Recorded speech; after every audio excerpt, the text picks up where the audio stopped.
क्या आप अक्सर कंफ्यूज रहते हैं कि मैं कौन सा काम करूं? मैं एसएससी की तैयारी करूं कि मैं यूपीएससी की तैयारी करूं? अगर ऐसा आपके साथ है तो मेरी बात का विश्वास करिए, आप में कहीं ना कहीं कुछ कमी है क्योंकि आप डिसीज़न नहीं ले पा रहे हैं। इसीलिए आप इस वीडियो को देख रहे हैं, और जब आप इस वीडियो को देख रहे हैं तो मैं आपको एक कन्फर्मेशन दे सकता हूं कि इसको कृपया किसी सब्जेक्ट से मत जोड़िएगा। ऐसे 30 वीडियो टोटल रहेंगी, 4 वीडियो ऑलरेडी मैं बना चुका हूं। आप इसको सब्जेक्ट से मत जोड़िए। बस आपके लिए ये वीडियो इसलिए है क्योंकि आप डिसीज़न नहीं ले पा रहे हैं। आपके सामने जब दो चीज़ें आती हैं तो आप अक्सर कंफ्यूज हो जाते हैं, मैं कि बाइक से जाऊं कि कार से जाऊं, आज मैं ये काम करूं कि ना करूं, करूंगा तो कहीं नुकसान ना हो जाए। ऐसी चीज़ें हर आदमी को लगती हैं। तो अच्छा डिसीज़न कैसे लें, सिर्फ इस बात को समझाने के लिए यूपीएससी ने दो चीज़ जोड़ी, जीएस पेपर 4 को ऐड कर दिया, ताकि एक अच्छा आदमी, मान लिया दिमाग से वो गोबर ही क्यों ना हो, तो ये सब्जेक्ट को पढ़ने के बाद उसमें ये क्षमता डेवलप हो जाए कि कैसे भीड़ की सिचुएशन में वो कैसे टैकल करे, चीज़ों को कैसे वो सल्टाए, छोटे छोटे डिसीजन को कैसे ले। और हाँ, ये सब्जेक्ट तो जरूर है जीएस पेपर 4, और जब आप इस तरीके से पढ़ेंगे एक बात की गारंटी है जो कि मैं आपको ज़रूर दे सकता हूँ, वो ये है कि आपसे अच्छा मार्क्स किसी का नहीं आएगा अगर आपने कॉन्सेप्ट अपना क्लियर कर लिया। और कॉन्सेप्ट क्लियर करने की अपनी पूरी गारंटी है सबसे आसान एग्जाम्पल की मदद से। तो चलिए शुरुआत करते हैं। एक लाइन में मैं बता दूं नीति शास्त्र का क्या मतलब है। तो हर आदमी, अगर आप पहली बार देख रहे हैं तो मैं आपसे यही कहूँगा कि पिछले 3-4 वीडियो को देख लीजिएगा। अगर नहीं देख पा रहे हैं तो यहीं से देखना शुरू करिए। नीति शास्त्र क्या है? नीति शास्त्र वो प्रिंसिपल हैं, ध्यान रखिए। नीति शास्त्र क्या है? वो सिद्धांतों का समूह, प्रिंसिपल का मतलब वो आदतों का, वो गाइडलाइन का समूह जो हमारी मदद करता है सही डिसीजन लेने में, अच्छा बुरा डिसाइड करने में, प्यारा खराब, ये सारी चीज़ों को, कोई चीज़ अच्छी है या बुरी है, ये कैसे डिसाइड करें, इसमें हेल्प करता है नीति शास्त्र। तो नीति शास्त्र उन सिद्धांतों का समूह है which help us to decide whether it is good और नॉट गुड। ठीक है, अब आ जाइए। 3 से 4 वीडियो बन चुकी हैं, ये 5वां वीडियो है जहाँ पे हम पढ़ने जा रहे हैं क्या? ब्रांचेस ऑफ एथिक्स या डायमेंशंस ऑफ एथिक्स, या हिंदी में बोले तो शाखाएं नीति शास्त्र की। अगर आप यूपीएससी देंगे तो आपको ये कंपैरिजन आएगा। अगर यूपीएससी का एग्जाम दे रहे होंगे तो इन दोनों में डिफरेंस आएगा। क्या क्या? डिस्क्रिप्टिव नॉर्मेटिव में डिफरेंस। अगर आप यूपीपीसीएस दे रहे हैं तो यूपीपीसीएस में सीधे सीधे दे देता है, वो right A short notes on various dimensions of the ethics, नीति शास्त्र की शाखाओं पर चर्चा करिए, आराम से लिखते रहिए। तो ये यूपीपीसीएस के लिए भी है और यूपीएससी के लिए भी है। वीडियो को अच्छा लगे तो कमेंट बॉक्स में कमेंट ज़रूर करिएगा। चलिए मैं शुरुआत करता हूँ। 4 मेन शाखाएं हैं। There are 4 dimension. डायमेंशन का मतलब किसी भी चीज़ को हम कितने एंगल से देखते हैं, कि नीति शास्त्र या एथिक्स को हम कितने तरह से समझते हैं। समझ में आ रहा है ना? उसको बोलते हैं हम लोग क्या? ब्रांचेस। ब्रांचेस का मतलब इसके कितने अलग अलग व्यू हैं, कितने दृष्टिकोण हैं, दृष्टिकोण ऑफ एथिक्स। और ये जो भी मैं पढ़ाऊंगा ना, मैं ऐसा नहीं कि मैं बोलने के हिसाब से, आप इसको एग्जैक्टली एग्जाम में लिख सकते हैं। तो 4 शाखाएं हैं। सबसे पहला परानीति शास्त्र या इंग्लिश में बोले तो मेटा एथिक्स। दूसरा मानदंड परक या नॉर्मेटिव एथिक्स। तीसरा वर्णनात्मक या डिस्क्रिप्टिव एथिक्स। और चौथा अप्लाइड एथिक्स या अनुप्रयुक्त एथिक्स, अनुप्रयुक्त नीति शास्त्र। तो 4 प्रकार के नीति शास्त्र होते हैं। ध्यान से सुनिएगा, हर चीज़ को एग्जाम्पल के साथ मैं बताऊंगा। मेटा एथिक्स, और हर चीज़ का नोट्स जरूर बनाइएगा, बिना नोट्स के सब बेकार है। ये नोट्स का ही एक पार्ट होगा आपका। मेटा एथिक्स का मतलब, सबसे पहले मेटा का क्या मतलब होता है? मेटा का मतलब होता है परा। जैसे आपने फिजिक्स पढ़ी है, जो चीज़ें हम नहीं सुलझाते उनको हम डाल देते हैं एक दूसरे साइंस में जिसको बोलते हैं मेटाफिजिक्स। वैसे ही मेटा एथिक्स का मतलब क्या होता है? मेटा शब्द का मतलब होता है परा, परा शब्द का मतलब होता है बियॉन्ड, अबाउट या डीप, बहुत गहराई में किसी चीज़ की एनालिसिस करना, या बियॉन्ड किसी चीज़ के परे जाना, बहुत ज़्यादा गहराई में नाप देना। दैट इज कॉल्ड क्या? मेटा। मेटा का हिंदी में अर्थ होता है परा, जिसका इंग्लिश में मतलब होता है बियॉन्ड, मतलब इस चीज़ के बाहर। अबाउट किसी चीज़ के ज़्यादा डिटेल में, डीप बहुत ज़्यादा गहराई में। तो अगर बोला जाए इसकी क्या डिफिनीशन होगी तो मैं बता दूं। मेटा एथिक्स को एक लाइन में अगर डिफाइन करें तो जैसे मैं बोल रहा हूं कि इस आदमी का कैरेक्टर अच्छा है, तो जब मैं बोल रहा हूं इस आदमी का कैरेक्टर अच्छा है, तो मेटा एथिक्स कहता है कि ये अच्छा का क्या मतलब है, बस इतना है। मेटा एथिक्स क्या कहता है? ये अच्छा शब्द का क्या मतलब है, कोई चीज़ अच्छी है तो वो अच्छी क्यों है। याद रखिएगा, ये लिख जरूर दीजिएगा। अगर आप हिंदी मीडियम के छात्र हैं तो ज़रूर लिखिएगा, कोई चीज़ अच्छा है तो वो क्यों अच्छा है, कोई चीज़ बुरा है तो वो क्यों बुरा है, ये बताता है कौन? Meta ethics. सिर्फ और सिर्फ क्या करता है, ये चीज़ों को डिफाइन करता है। जैसे एथिकल जितने भी टर्म्स हैं, ये एथिक्स के जितने टर्म, अच्छा, बुरा, सुंदर, खराब, मॉरलिटी, इन एक एक टर्म को बताता है। It deals with the definition of good और बैड, ये सिर्फ इतना बताता है। जैसे मैं फॉर एग्जांपल बोलूं कि ये क्या है, बंदूक है ना, मैं बोलूँ ये खिलौने वाली है, ये एक अच्छी बंदूक है। जैसे मैं बोलूँ कि ये एक अच्छी बंदूक है, तो इसमें अच्छी शब्द को डिफाइन करता है मेटा एथिक्स। याद रखिएगा, अच्छी क्या है, अच्छी से क्या समझते हैं। जब इस चीज़ को क्वेश्चन पूछा जाए कि ये बंदूक अच्छी है, अब इसका काम क्या है, क्यों है, नहीं है, ये सब नहीं बताएगा कि ये बंदूक क्यों अच्छी है, ये सब नहीं बोलेगा, क्यों अच्छी है क्यों बुरी है नहीं बोलेगा, सिर्फ इस चीज़ को डिफाइन करेगा कि ये बंदूक अच्छी है में अच्छी शब्द का क्या मतलब है। मेरी बात समझ में आ गया ना। तो ये सिर्फ डील करता है डेफिनेशंस ऑफ द गुड और बैड। कोई चीज़ अच्छी है तो क्यों अच्छी है, कोई चीज़ बुरी है तो वो क्यों बुरी, ये बुरी शब्द का मतलब या अच्छाई शब्द का मतलब को डिफाइन करता है। एक एग्जाम्पल से मैं आपको बता दे रहा हूँ, ये बंदूक अच्छी है, नकली है, याद रखिए, ये बच्चों वाली गन है, ऐसे चलती है, ठीक। ये ऐसे पड़ी थी इसलिए मैंने उठा लिया, क्योंकि ये सामने ही दिखी, इसलिए सबसे बेहतर एग्जांपल यही है। ये बंदूक अच्छी है, इसमें अच्छी शब्द को मेटाफिजिक्स, मेटा एथिक्स क्या कहेगा, अच्छी शब्द को बताता है कि कोई चीज़ क्यों अच्छी है। मतलब बंदूक अच्छी क्यों है, क्योंकि ये हमारी आत्मरक्षा के लिए है, इसलिए ये अच्छी है। अच्छी का मतलब क्या समझ में आया ना। मेटा एथिक्स कहेगा यह बंदूक अच्छी है में अच्छी शब्द का क्या मतलब है, अच्छी इसलिए है क्योंकि इस बंदूक से मेरी क्या होती है, सेल्फ डिफेंस होता है, इसलिए ये बंदूक क्या है, अच्छी है। ये है मेटाफिजिक्स। एक ही एग्जाम्पल को दूसरी जगह में अगली बात समझ में आ गया ना।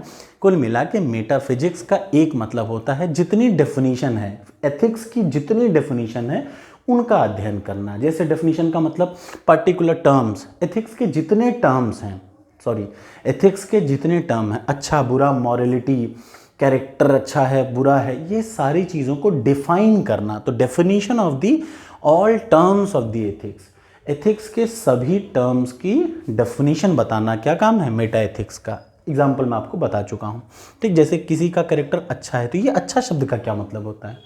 जैसे मैंने बोला ये बंदूक अच्छी है, तो ये अच्छी शब्द का मतलब ये है कि ये जब मेटा एथिक्स बताएगा तो मेटा एथिक्स कहेगा कि ये अच्छी इसलिए है क्योंकि इससे मेरी आत्मरक्षा होती है, इसलिए ये बंदूक अच्छी है।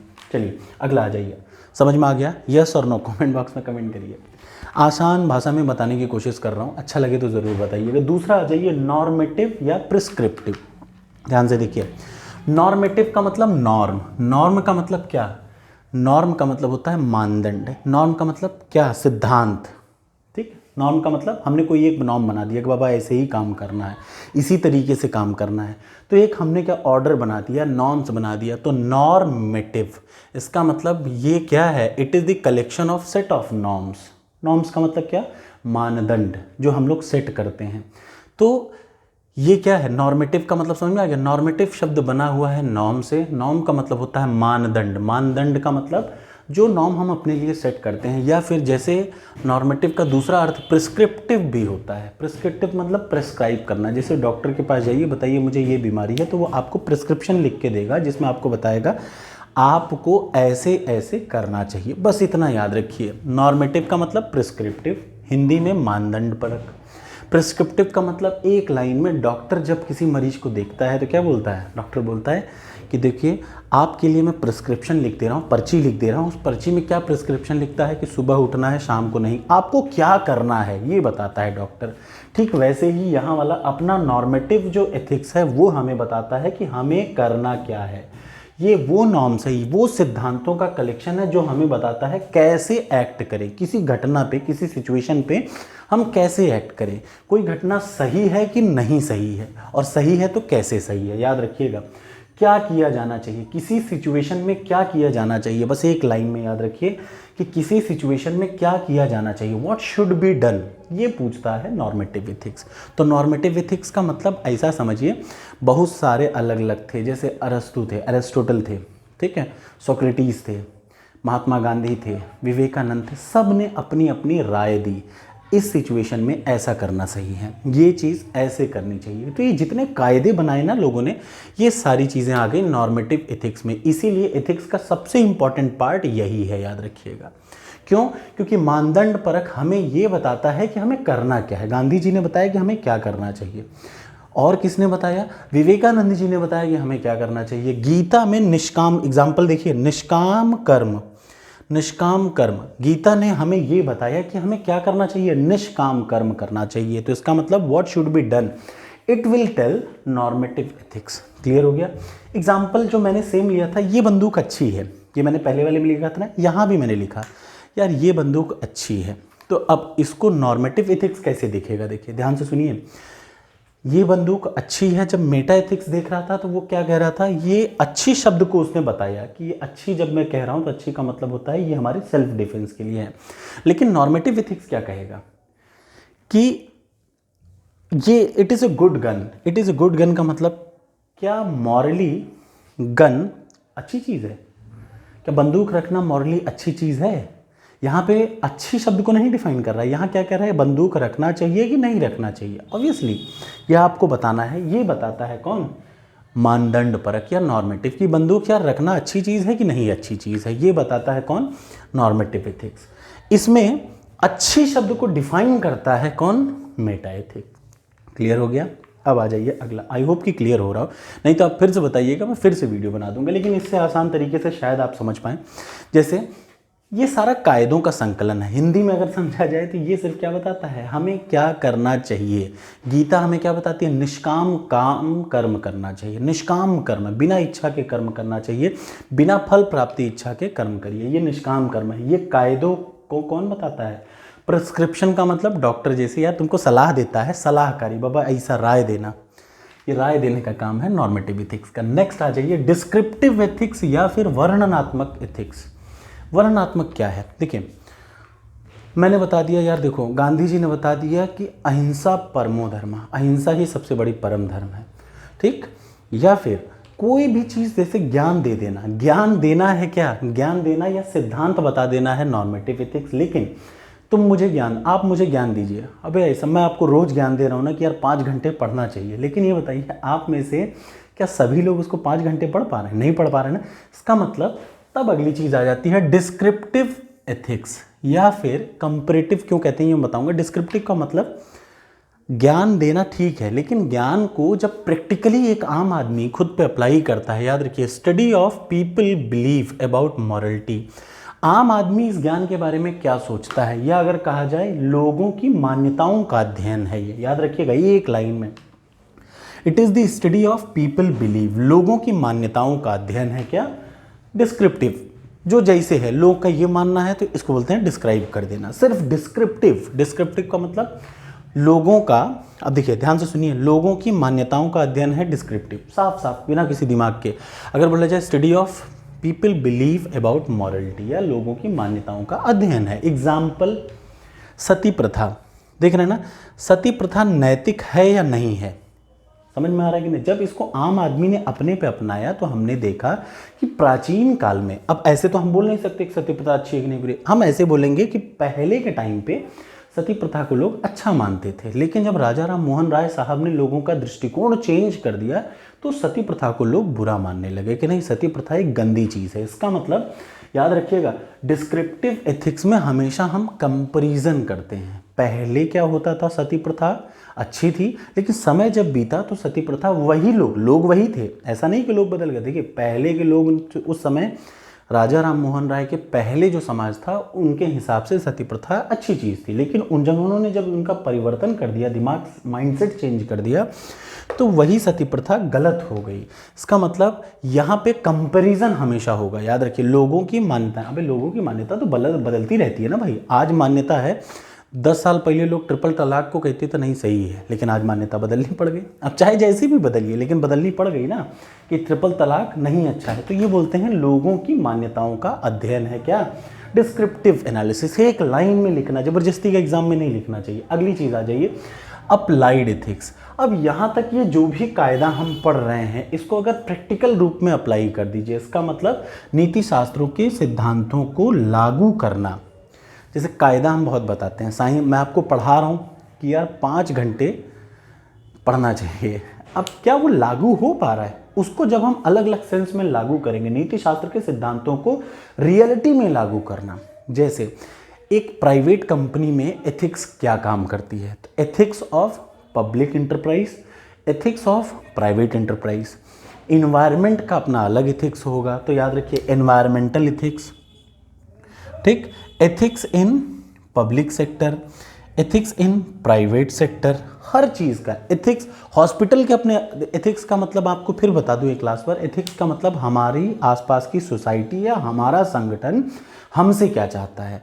मैं जहां पढ़ाता हूं उस सोसाइटी की अपनी एथिक्स है, वो कहती है कि सुबह 9 बजे चले आओ। मेरा संगठन जहां पे मैं असिस्टेंट प्रोफेसर हूं वो कहता है कि सुबह 9 बजे पंच करना ज़रूरी है। तो ये कंपनी की एथिक्स है। अगर मैं 9 बजे के पहले पंच कर दे रहा हूँ तो मैं अच्छा एथिकली करेक्ट हूँ, अगर मैं 9 बजे के बाद पंच कर रहा हूँ तो मैं एथिकली इनकरेक्ट हूँ। तो एथिक्स क्या है? एथिक्स हमारी सोसाइटी की हमसे अपेक्षा है, दैट्स ऑल, ठीक है। अब अलग अलग सोसाइटी में जब एथिक्स को हम लोग लगाते हैं, याद रखिए एथिक्स के प्रिंसिपल्स को जब अलग अलग सोसाइटी में, एक हॉस्पिटल में जब आप एथिक्स देखेंगे तो हॉस्पिटल की एथिक्स अलग कहती है, ठीक है। प्राइवेट सेक्टर में अलग एथिक्स है, गवर्नमेंट सेक्टर में अलग एथिक्स है। प्राइवेट सेक्टर में प्रॉफिट कमाना अल्टीमेट गोल है, उनकी एथिक्स अलग चलेगी। गवर्नमेंट पब्लिक सेक्टर में लोगों तक अपनी चीज़ों को पहुंचाना एथिक्स है, तो वो उनके हिसाब से चीज़ें अलग चलेंगी। ये है 4 टाइप का एथिक्स। तो there are 4 dimensions of the ethics. One is meta ethics and there is normative, descriptive and applied ethics. इतना आप लिख देंगे, एग्जाम में टॉप कर जाएंगे। Thank you so much. कैसा लगा जरूर कमेंट बॉक्स में कमेंट करके बताइएगा। अगला वीडियो तभी बताऊंगा जब आप कमेंट करेंगे। Thank you so much.